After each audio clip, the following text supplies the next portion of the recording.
Hello, this is Robert Rickover. I'm an Alexander Technique teacher in Omaha, Nebraska, and my guest is Imogen Ragone, an Alexander Technique teacher in Wilmington, Delaware. I think both of us teach primarily online these days, and we've been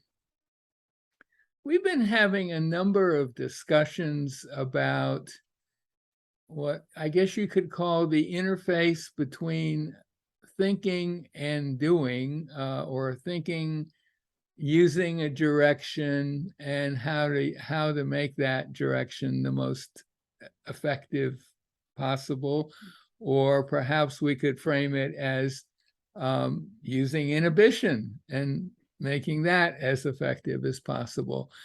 And I want to veer into what might be perhaps a little more controversial area than we've been doing so far. And it's basically the question, one of the things that when people talk about the benefits of the Alexander technique, there's often an idea here that what's really going to be good is you're going to start to notice things. You'll notice things more. You'll be more aware. Self-awareness is one of those things that's kind of part of what often people are told they will get from taking lessons, right? Does that sound reasonable to It you? sounds reasonable and it seems to be And true it in my is, I think it experience. is true. But I think there's a little confusion about this business of self-awareness, and I want to explain where I'm coming from with this. And I want to also say this is the first take, and there might be very well be some people might have some ideas that would cause both of us to change our minds about certain things. But it's the question I guess the basic question I have is it necessary or even desirable to sense where you're holding tension if you are in the process of using an Alexander technique direction to improve your situation? Is it important that you know what it is you're hoping to improve? Perhaps might be another way of putting it. As So, opposed to thinking, well, there's every chance that there are things I'm doing that are not useful, that are not optimal. I don't necessarily know what they are, but I would like to make it more optimal. But I don't necessarily know what they are. um, so I don't think you need to know what exactly is. I think what you sent me ahead of time was like where you're holding tension, Yeah. or what the cause is, or any of that, Mm-hmm. to be able um, to give a self direction, to do some constructive thinking that could potentially help you release that. Um, um, I do think so. You're talking about in the moment, so I don't think it's necessary in the moment. I do think over time there is a usefulness to becoming more aware of when you become more tense or in less good use, to use Alexander terminology. Not that it's probably useful in that moment to directly try and direct your arm to do something different, but Mm-hmm. more that, okay, so I've recognized there's something going on here. Let me use a direction that I've known in the past has been generally helpful and see what happens. And Yeah. that's different from trying to Yeah. directly fix that you noticed your shoulder was up like this. Of course, you could Yeah, just let go of your shoulder. that's pretty much So what I have in mind. And I do want to say something else yeah. though. Uh-huh. Oh, sure. That there could be, especially along your kind of journey of study, be some useful things to learn along the way about how your arm or your hand functions, or but not that you're going to use that to directly direct the place. In my opinion, that's generally, it's more like that you've got this now background knowledge of how it can optimally function and how it's designed to move, for instance. Hmm. And you know, for instance, knowing where my sit bones are is a Hmm. useful thing. And where the top of your spine is, yeah, Yes, very yeah. useful thing. Yeah, But if absolutely. I start thinking, oh, I've got to put my this sit bone here, and Yeah, it's a little bit different. I'm not. I am. I do. I notice I'm on them, but I'm not really directing into them, or however some people talk about that. right, right. Well, so what Uh, my take on this is pretty much very similar to yours, but I would think in terms of the self-awareness aspect, uh, is it best that we think of self-awareness is something you intend to do in order, or to have that awareness in order to make a useful change, which I think I might have argued that in the past, that that's the well, I mean, case. it can be a prompt to It can be remind a you to prompt. do Hmm. your inhibition and your direction, right? Right. Um, but you could do that without a prompt if you're, you know. I think it's well, so the question to me is self-awareness something to bring to bear in order to make things better for you, or is it something that that emerges out of using directions and inhibition and direction in a more general way without any reference to a particular part of you? In other words, does it come out of that and Well, I perhaps think it out could of really body be. mapping, that kind of thing? I think it could be both. Yes, to Or in also, different situ. Yeah. if let's say your current big issue is neck tension, which I Mhm, would be true of a lot of new students, um, if they're starting to experiment with directions, and the kind of classic issue that comes up, one of them is, well, how do I remember to even do that? And if you're following that path and you're going for a walk or lifting something or doing something, you notice that old familiar tension in your neck creeping mhm, in, that can serve as a great signal to mhm, bring back a direction that may have mhm. nothing specifically to do with your neck. Could be just, Absolutely, I'm and free, or, I'm not compressing myself.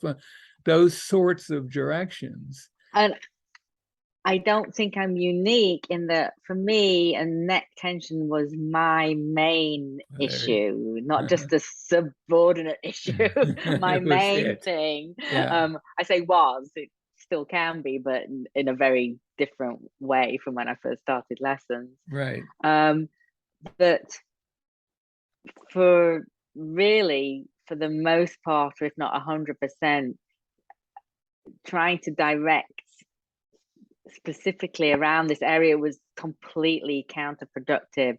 It was more global Hmm. directions, or maybe in the beginning, directing in a very different toward a very different part of my body. But it was, I would get in real trouble when I tried to direct my neck to be free, or even to not to tense my neck. Even a negative direction was not helpful to me for that specific area because it was too much of a trigger and a habit for me.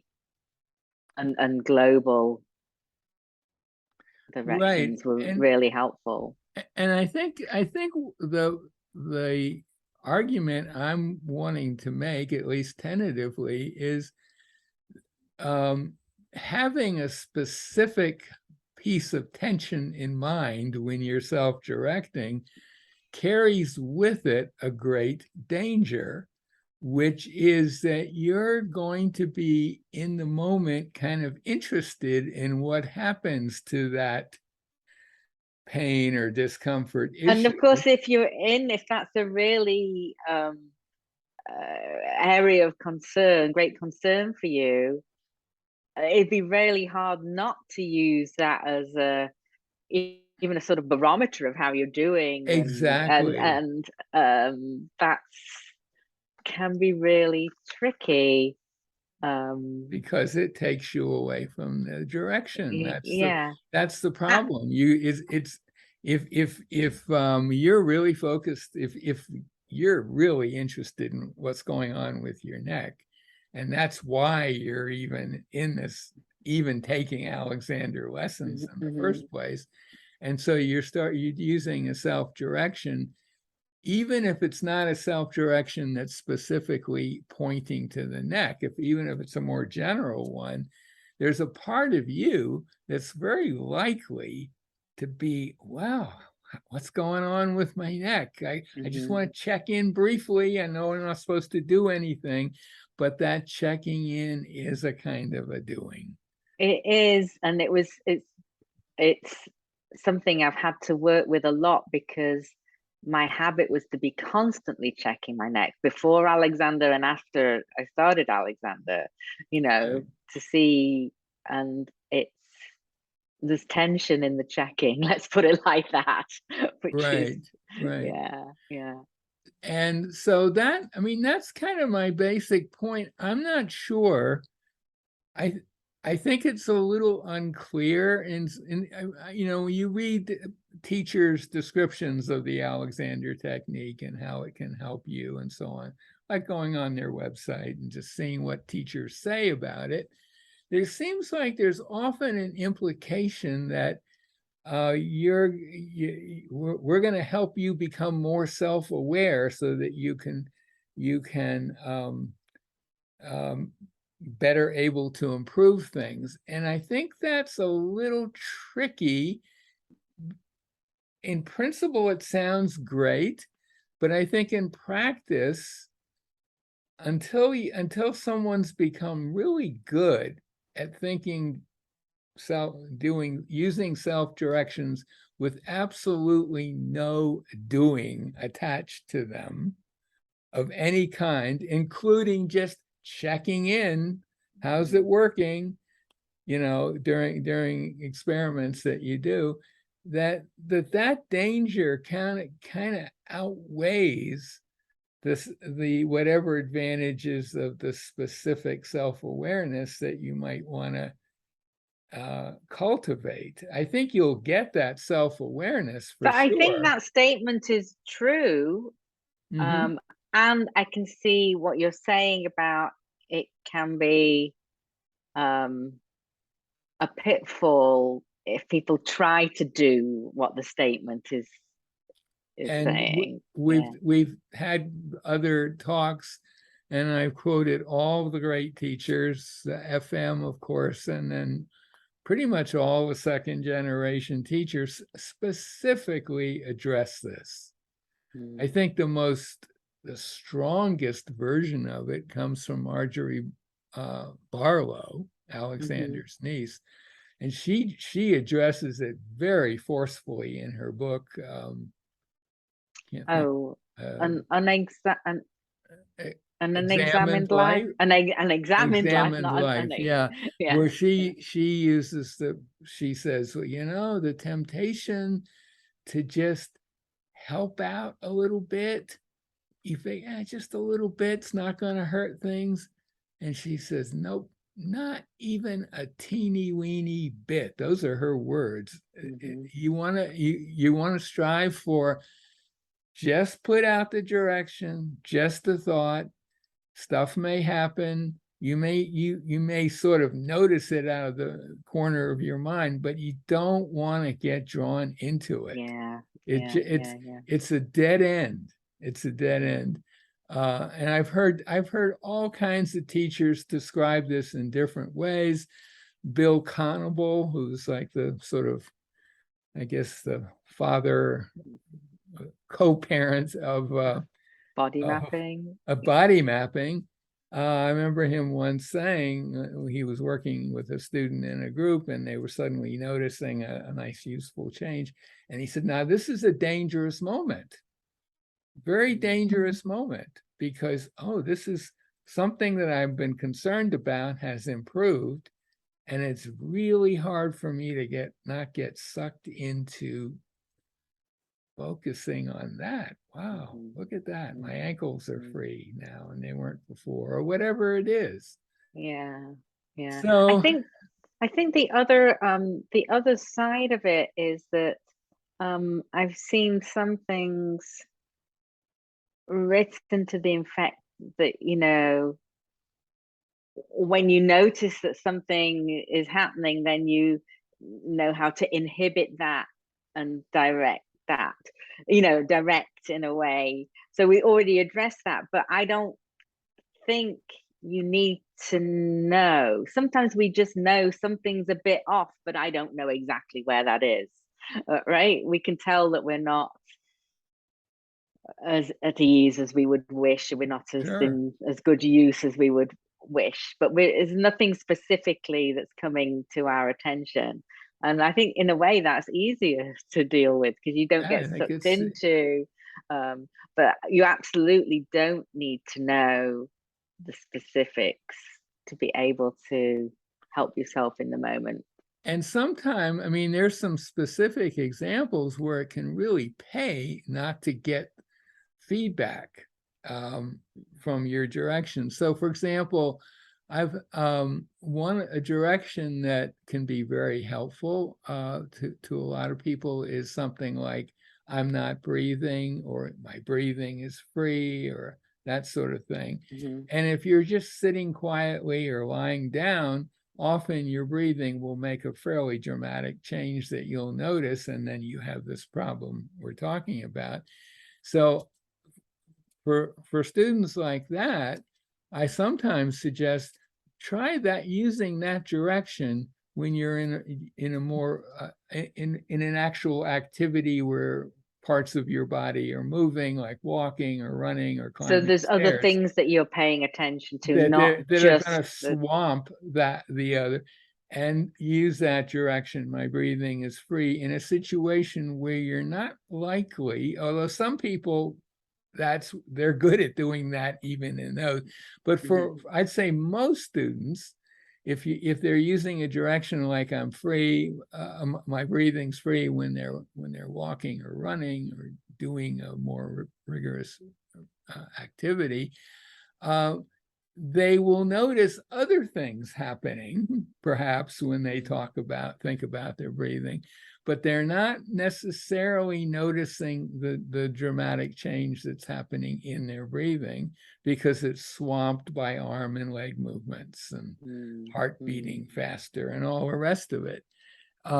So there's a specific time when it's actually advantageous to have your student experiment in a situation where they're not going to sense the direct result of uh, what their That's interesting. direction So is. that's not in a really kind of quiet situation, if you Right, like. quiet Yeah. situation, even a small change in your breathing, it can seem fairly momentous, Hmm. Whereas if you're in the middle of a run or climbing some stairs, it's quite possible you won't even notice it. And that would be a highly desirable thing from an experimental point of view, Mm. because it would keep you from circumventing the power of the direction itself. So just, me. I to be know, devil's advocate, always. that the danger could be that, oh, I didn't notice anything working, I'm not going to use that again. Well, maybe against the background of having explored it when they're lying down and no, but also Yeah, generally with what some, happens is yeah, they'll notice something else, like their running will be a little easier, their footfalls yeah. will be a little less heavy. It So I doesn't think that's with seem to all, have anything to do with, any obvious connection with breathing. So they're less likely, since they're thinking about breathing and they're noticing something else, it's easier to let go of that noticing because it doesn't, it's interesting. It does tell them that this direction's useful beyond just breathing, because after all, everything is connected with everything else, literally. So it's just a way around that problem. But I think the ultimate way around it could be having no idea of what it is you're about to change. well, Um, I think that would be what I would like to be behind on everyone's um, um, giving of a direction. It's just like this wondering, I wonder what will happen when I give this direction, even if it seems like a direction that's specific to an area, like the breathing one. mhm, But still, like, I'm just wondering what happens in general.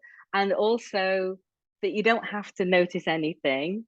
mhm, Um, and anything you do notice is sort of from afar. You mentioned earlier that it's kind of like at the corner of your eye, that you just kind of like, yeah, I sometimes just look, I'm just having this very mild light interest as if it's something very far away from you that's happening or right. And something we like have to distinguish between what's going on when you're running an experiment with yourself to test the direction. So you use it and then you throw it away, or you replace it with a nonsense thought.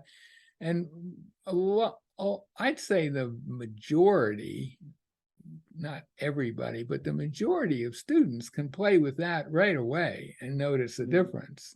Mm-hmm. So there they are noticing things, but only as a way to gain some confidence in the usefulness of the direction. But Right. once Mm-hmm. they've got that confidence, then the direction is something that they could and probably would be desirable for them to use during the day at random times, and maybe less than random times, because they may notice some old patterns kicking in, some tightening or pain or discomfort, which could serve as a reminder, oh, maybe time to renew those basic directions that don't necessarily have anything to do with the specific thing you're No, noticing. but you have, like you say, like this confidence that this has been a useful Yeah, thing in the past. And it's this the idea of just kind of thinking it and letting it go out roll it there, and out. that you Yeah. don't have to make anything. We've talked all about that before. We don't have to Right. make That's pretty standard yeah. Alexander, I guess pedagogy, maybe. Hmm. And just and one another quote that we talked about earlier, where Alexander is being interviewed by one of the teachers on his first trainees on his first training course, George Trevelyan, and he says he laments the fact, he says, none of my students will believe that all they have to do is think the thought and that will do the trick. Yeah. And he's kind of saying that too. Yeah. And all of the, we have quotes from Walter. Everybody pretty much has addressed this issue, because I think it's a major issue in Hmm. learning how to effectively how to really have constructive conscious control, which is what hopefully we're teaching people, and Hmm. people are learning. Oh, that's all I Indeed. got to say. You have anything else you want to add to I this? think we've Covered it covered all the things that maybe we want to say about this particular topic so far. so far. So, Yeah, and yeah. I really like to hear from anyone who has a different take on this, because maybe something we're missing here. But to me, the Absolutely. more I experiment, the less important it is to be have that sort of traditional self-awareness while I'm directing. No, I just direct, and that's all I need to do. And to put energy into noticing when I haven't already happened and it hasn't already jumped out at me, that's effort. That's doing. Mm. Yeah. Yeah, we said we'd finish, but Yeah. I often think about, like, I don't have to go looking for things. It's like I can trust that if something needs my attention, I'm going to notice it. Right. And if a student gets to the point where they are perfect, let's say, no extra anything, then this what will happen when they self-direct in this way will be nothing will happen. Certainly nothing bad will happen. Nothing will happen, and maybe Have you ever met such a student? I have never. I've met a couple. I've had a few students that were pretty close to that, Mm. but never anyone who was like 100% there. I mean, Alexander was asked once, well, there's a come a point when you don't have to self-direct anymore. And he gave one of his typical Alexander type answers, which was, yes, that point will come. But when it comes, you won't want to not direct. And that's a whole, what do you mean by that? And I think there's some pretty good answers to that question. Yeah. Anyway, well, Yes. let's end the conversation here. My guest has been Imogen Ragone, an Alexander teacher in Wilmington, Delaware, and I'll put a link to her site by the interview and a link where you can get more information about the Alexander technique. And I think I'll also put a link to some material on self-directing. Okay, thank you so Sounds good. much. Thank you.